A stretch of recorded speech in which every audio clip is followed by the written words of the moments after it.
Mesdames, messieurs, bonjour et bienvenue pour cette nouvelle vidéo. Fin août, je suis parti dans la région nantaise et en l'occurrence à Clisson pour faire un atelier de réalisation à destination de jeunes du Val-de-Marne et de la région nantaise.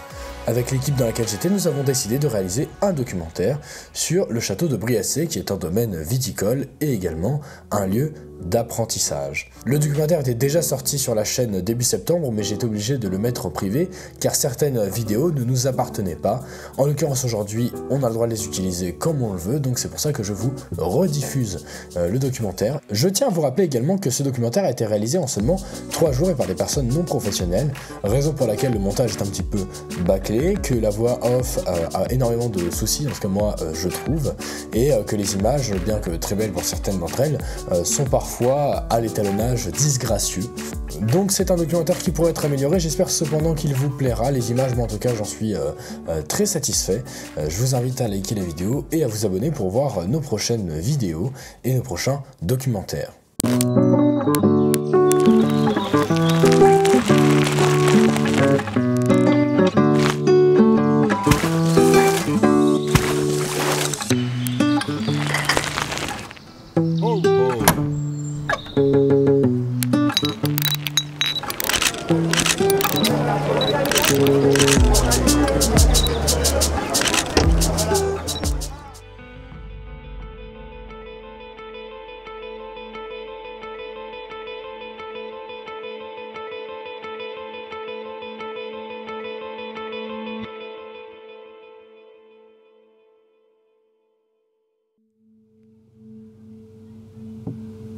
On m'a appelé Bacchus, Dionysos, Osiris ou encore Inanna. Depuis la nuit des temps, l'humain me consomme, en temps de guerre comme de paix, dans la fête ou dans le deuil. J'ai rendu des hommes fous, au point de tout perdre pour être récupérés par d'autres qui ont vu en moi la métaphore du sang de leur Dieu. Mon fruit est à l'origine de nombre d'histoires, comme celle du château de Briassay où j'apparais aujourd'hui, premier jour des vendanges. Autrefois, les vignerons me ramassaient avec les mains. Aujourd'hui, je me réveille cueilli par un géant de feu.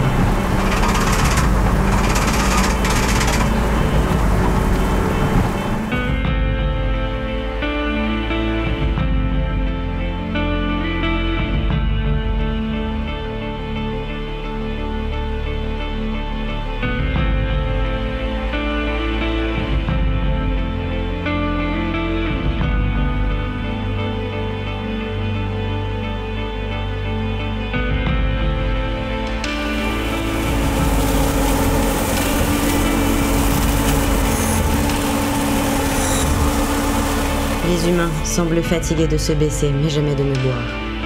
C'est sûrement ce qui causa la perte de Monsieur Gilbert Blanchard d'Escrance, le dandy réputé pour ses grandes fêtes, où étaient conviés nombre de mes admirateurs, comme Jean Cocteau, Jean Marais ou encore Édith Piaf. Le plus ancien domaine viticole du vignoble nantais fut récupéré par les frères de Saint-Gabriel après la chute de Monsieur d'Escrance, pour être transformé en établissement scolaire où l'on m'étudie, m'observe, m'apprivoise.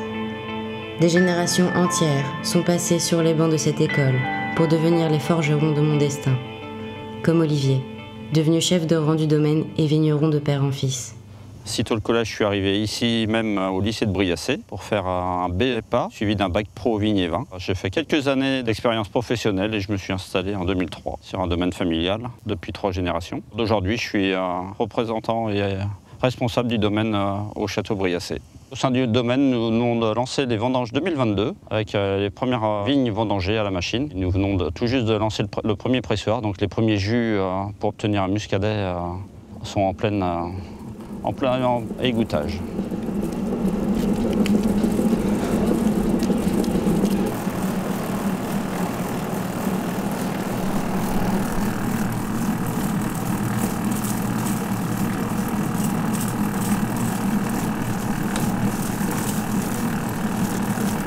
Au sein du domaine, là, on a une belle exploitation. Là, on a un bel îlot de 19 hectares avec différents cépages. Donc, puis comme on forme nos élèves à travailler avec nous, donc, ça représente la belle histoire du muscadet et du vignoble.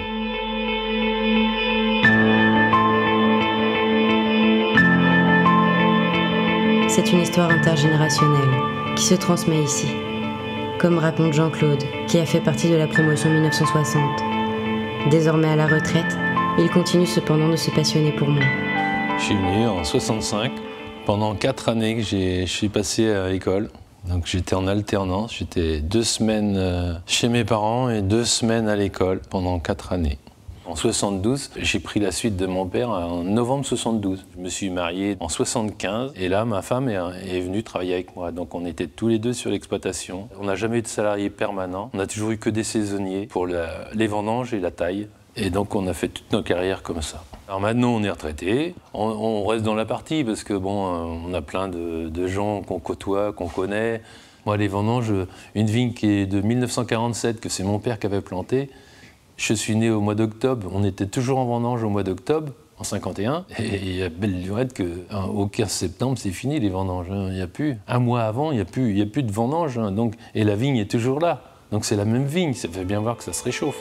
Le monde ne cesse d'évoluer à l'image de ce lieu, qui a vu passer nombre de passionnés, qui ont su cultiver, plus que la vigne, mais un savoir, transmis de génération en génération, tout en s'adaptant aux nouvelles technologies et aujourd'hui au changement climatique.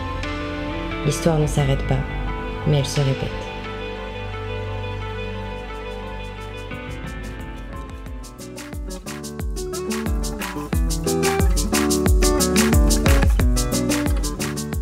Merci à tous d'avoir regardé cette vidéo, n'hésitez pas à vous abonner, à partager la vidéo et on se retrouve la semaine prochaine pour un court-métrage réalisé en Grèce, à Thessalonique, donc pensez bien à vous abonner.